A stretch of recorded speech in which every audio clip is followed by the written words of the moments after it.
어제 우리는 에스라와 함께 자복하면서 회개한 이스라엘의 모습들을 보았습니다. 오늘은 본문 10장은 그 회개를 넘어서 구체적인 삶의 변화를 서약하고 인을 친 사람들의 명단과 결단, 그 내용이 기록이 되어 있습니다. 오늘의 본문은 다음에 두 단락으로 구분할 수가 있습니다. 먼저 1절부터 29절까지는 새 언약갱신에 참여한 명단과 공동체의 서명이고요. 또 30절부터 39절까지는 새 언약갱신의 구체적인 내용과 결단에 대해서 담고 있습니다. 이 중에서 오늘 29절을 먼저 함께 보겠습니다. 다 그들의 형제 귀족을 따라 저주로 맹세하기를 우리가 하나님의 종 모세를 통하여 주신 하나님의 율법을 따라 우리 주 여호와의 모든 계명과 규례와 율례를 지켜 행하여. 아멘. 자, 이 29절 말씀이 이제 이번 새 언약 갱신의 가장 핵심 내용입니다. 그래서 모든 백성들이 다 한 마음 한 뜻으로 말하기를 하나님의 종 모세를 통하여서 하나님께서 우리에게 주신 그 율법, 계명, 규례를 모두 지키겠다라고 결단을 하는 장면이고요. 그 다음에 이제 이 29절 이하로부터는 30절부터 39절까지는 어떤 내용인가 하니 바로 그 결단의 내용이 상세히 어떻게 되느냐라고 기록이 되어 있습니다. 그런데 이 30절부터 39절의 말씀을 또 간략하게 요약이 되어 있는데 그 내용들을 어디서 나오는 내용인가 하니 우리가 잘 알다시피 이제 출애굽기, 레위기, 민수기, 신명기에 나오는 그 하나님께서 직접 주신 여호와의 율법의 내용들을 가장 필요한 것들 위주로 해서 압축해서 요약 정리해 놓은 게 바로 30절에서 39절의 내용입니다. 그 중에서 이제 특별히 레위기 같은 경우는 레위인들과 제사장들이 집중해서 지켜야 되는 그 제사법에 관한 내용이잖아요. 근데 이거는 이제 그 백성들이 이제 그 서약을 하는 내용이다 보니까 레위기의 내용에 대해서는 좀 빠져 있기는 합니다. 그러면은 우리는 그럼 거룩한 하나님의 백성으로서 지켜야 하는 하나님의 율법이 과연 무엇이 있는가? 거기에 대해서 우리도 함께 살펴보면서 오늘 이 시간을 통해서 우리의 마음도 새롭게 결단하는 시간이 되기를 간절히 축원합니다. 자, 먼저 첫 번째로 이스라엘 백성들이 가장 먼저 결단한 것은 무엇이냐? 거룩함을 위한 결단으로 이방 민족과의 통혼을 금지하겠다고 선언을 했다는 것입니다. 이 30절에 나와 있는 내용입니다. 이 통혼 금지 언약에는 두 가지 의미가 있습니다. 첫 번째는 당시에 제가 지난 시간에도 설명드렸습니다마는 당시에 이스라엘은 귀환한 상태로서 그 땅에는 이미 섞여 있는 이방 민족들이 부족들이 자리를 잡고 있었어요. 네, 이스라엘 민족들은 귀환해 왔고 자기 땅이지만 귀환해서 왔고 그 전에 이제 정책상 섞여서 있었던 암몬, 모압 자손들 사람들, 그 다음에 이집트 사람들, 그 아수르에 남아 있는 사람들 여러 가지 민족들이 소규모의 부락을 이루면서 작자의 세력을 갖추고 있었습니다.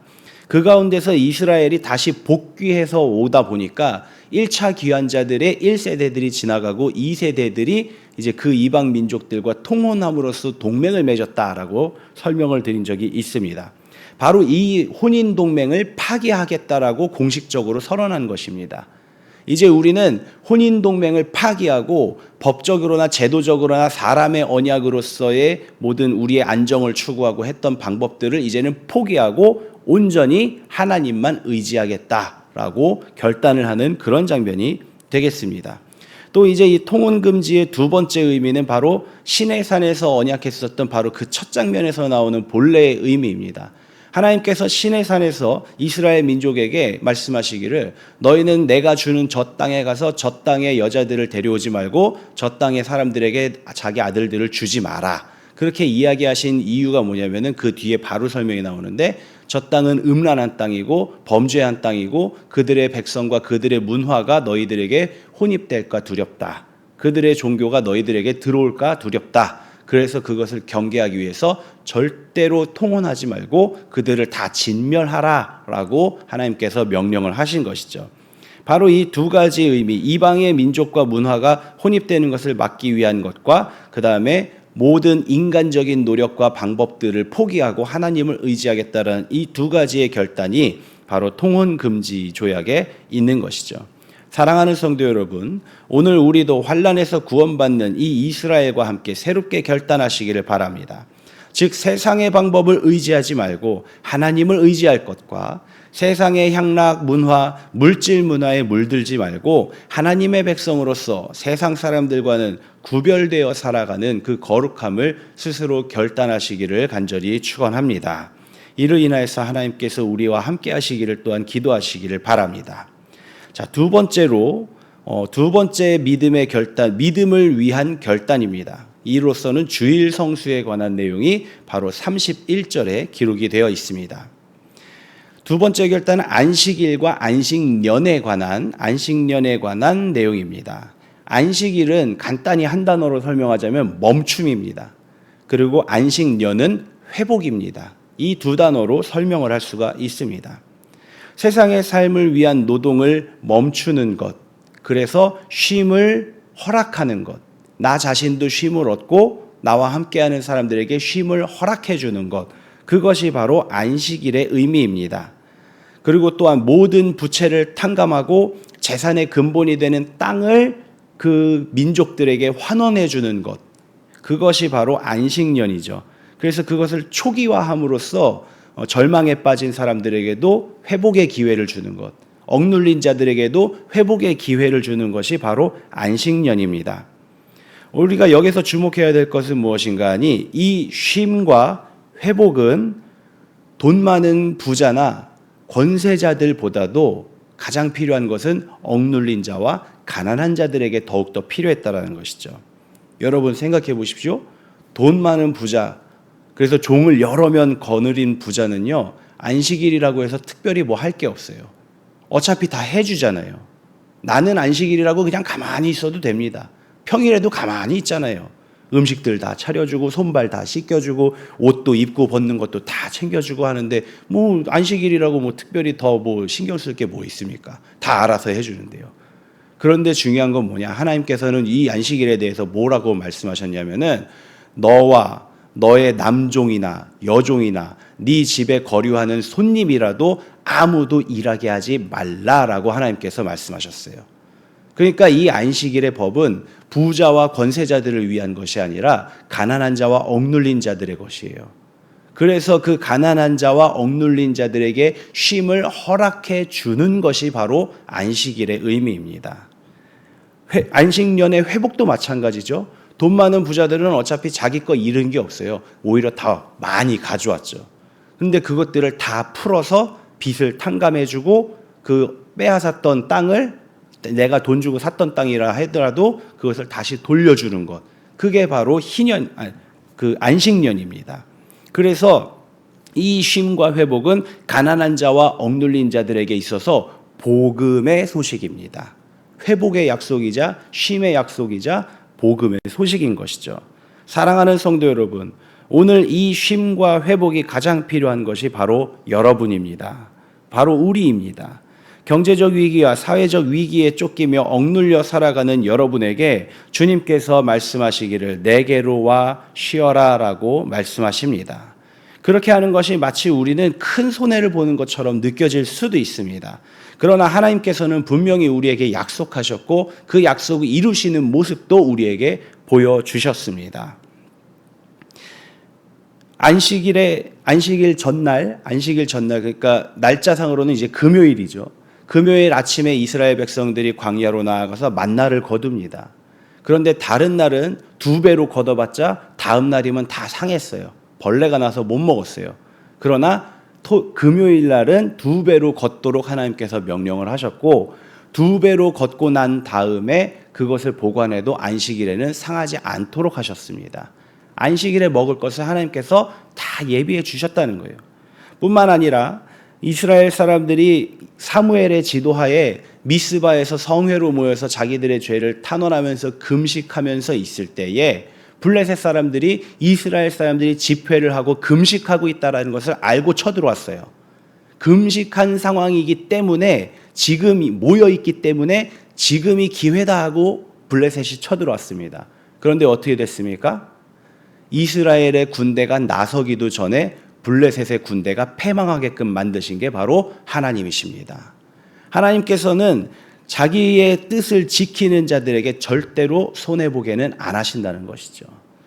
그러니 주의를 온전히 지키는 것은 하나님을 믿는 믿음의 신뢰의 행위라고 볼 수가 있을 것입니다. 그러니 사랑하는 성도 여러분, 주의를 온전히 지키시기로 결단하시기를 바랍니다. 자, 세 번째로 우선순위를 위한 결단이 있습니다. 35절부터 37절의 상반절까지에 나와 있는 내용으로 바로 첫 열매에 관한 규정입니다. 율법에 하나님께서는 토지의 첫 소산 중에 가장 좋은 것을 하나님께 드리라고 제정이 되어 있습니다. 또한 가축과 사람 등 생명 있는 것의 첫 번째도 하나님께 드리도록 규정이 되어 있습니다. 우리가 하나님께 드리는 모든 예물은 물론 우리의 마음과 정성을 다해서 드리는 것이죠. 그런데 그 중에서도 첫 예물을 드린다. 첫 예물에서 가장 좋은 것을 드린다는 것은 어떤 의미가 있겠습니까? 그것은 바로 하나님이 나의 주인이시자 내게 있어서 가장 귀한 분이 하나님이시다라고 인정해 드리는 행위가 바로 이 첫 열매입니다. 우리나라의 문화는 대표적으로 이야기하는 게 유교 문화죠. 근데 이 유교 문화뿐만이 아니라 전 세계의 대부분의 나라의 문화권에서는 연장자들 또 높은 위치에 있는 사람들을 먼저 챙겨드리는 게 예의예요. 그렇죠? 요즘 사람들은 그런 것들이 너무 좀 없어지기는 합니다만은 문화 자체가 그렇게 위계를 잡아가면서 먼저 예우해드리는 게 예의였습니다. 그래서 우리도 항상 좋은 것 있으면 여러분들도 항상 좋은 거 생기면은 목사님께 먼저 갖다 드리고 그러시잖아요. 그래서 목사님도 그거 가지고 받으시면 또 어떻게 하십니까? 그냥 아유 홀랑 잡수십니까? 그거 아니죠. 축복기도 해드리잖아요. 항상 그 음식을 먹을 때마다 또 생각하고 그분을 위해서 기도하면서 이제 같이 식사를 잡수시고 그렇게 하시지 않습니까? 바로 이것입니다. 높은 분들을 위해서 먼저 예우해드리고 높은 사람들은 또 자기 밑에 있는 사람들을 위해서 힘써 일하는 것. 이것이 바로 예의, 이 문화권, 각 문화권에 있는 예법의 원리인 것이죠. 그렇게 하는 것이 바로 이 공동체를 위한 방법이기도 합니다. 사랑하는 성도 여러분, 첫 열매를 하나님께 드린다는 것, 그것은 바로 하나님이 나에게 있어서 가장 귀한 분이라는 것을 고백하는 믿음의 헌물입니다. 그래서 하나님, 이 예물을 받으신 하나님께서 또한 나를 위해서 일하실 것이다라는 믿음으로 드리는 예물이 바로 첫 열매의 예물입니다. 하나님께서는 반드시 그 예물을 받으시고 또한 이루실 것입니다. 마지막으로 마지막 결단은 바로 공동체를 위한 결단으로서 11조에 관한 내용입니다. 37절의 하반절부터 39절까지 이어지는 내용입니다. 백성들의 11조는 다름 아닌 레위인의 생계였습니다.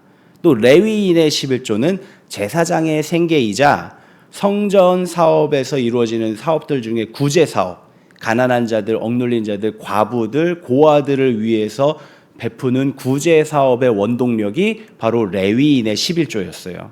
그래서 레위인의 11조는 제사장들에게 돌리고 제사장들이 그 레위인들이 준 11조, 받은 11조를 가지고 구제 사업을 실천을 했었던 것이죠. 그래서 이렇게 해서 11조를 드리는 것은 나의 모든 소득이 하나님의 것이다라는 믿음의 고백이죠. 매번 수확이 있을 때마다, 매번 수입이 있을 때마다 그 중에 10분의 1을 먼저 떼는 거예요, 여러분들. 이거를 우리 여기 계신 분들은 모두 다 잘 하시는데 아직 젊으신 분들은 이게 잘 안 되시는, 습관이 안 되시는 분들이 있는데 11조는 먼저 떼는 겁니다. 먼저 떼놔야 11조를 지킬 수 있지, 쓰다가 주일 됐네 11조 준비해야지 하다 보면은 돈이 없을 수도 있어요. 그렇기 때문에 항상 먼저 떼야 됩니다. 10분의 1을 먼저 떼서 하나님께 준비하고 드리는 것, 그것이 이제 나의 모든 소득이 다 하나님의 것입니다라는 믿음의 고백이고, 또 이를 통해서 우리가 하나님의 종입니다라고 고백하는 믿음의 예물이 11조다. 그리고 그 11조가 바로 우리 교회를 움직이는 가장 큰 원동력이 된다라는 것을 우리는 반드시 기억해야 하는 것이죠. 현대에도 이는 그대로 적용이 됩니다. 성도 여러분들의 11조는 우리 교회 운영의 재무에 있어서 가장 큰 부분을 차지하고 있습니다. 우리는 당회 때 재무 보고를 다 하지 않습니까? 그리고 또 이제 구역회 때 이제 그 예산 결산도 이제 다 함께 나누고 있으니까 여러분들도 아시겠지만은 11조가 가장 큰 부분을 차지합니다. 예산 수입에서. 그런데 놀라운 것은요, 우리 성도 여러분들 중에서 11조를 온전히 하시는 분들이 많을까요? 아니면 안 하시는 분들이 많을까요? 좀 아쉬운 얘기입니다만은 11조를 온전히 지키시는 분들은 대략 많아야 3분의 1 정도예요. 나머지 3분의 2 정도의 분들은 11조를 거의 못 하십니다. 안 하시는 건지 못 하시는 건지 그 사정은 직접 알 수는 없지만 11조를 안 하십니다. 그럼에도 불구하고 11조가 우리 예산에서 가장 큰 부분을 차지한다라고 한다면 이 11조가 얼마나 교회 운영에 있어서 얼마나 중요한지를 이제 알게 하는 부분인 것이죠. 그래서 주의 몸된 교회 공동체에서 내가 그곳에서 함께 신앙생활을 하면서 그곳에서 말씀을 배우고 그곳에서 하나님의 은혜를 체험한다면, 그렇다면 우리는 이 공동체를 위해서 마땅히 내가 해야 할 의무를, 하나님께 드려야 할 믿음을 드려야 하는 것이 맞다라는 것이죠. 그래서 내가 이 공동체의 일원임을 확실히 하고 그 믿음의 고백을 드릴 때에 하나님께서도 반드시 우리에게 마땅한 은혜를 내려주신다는 것입니다.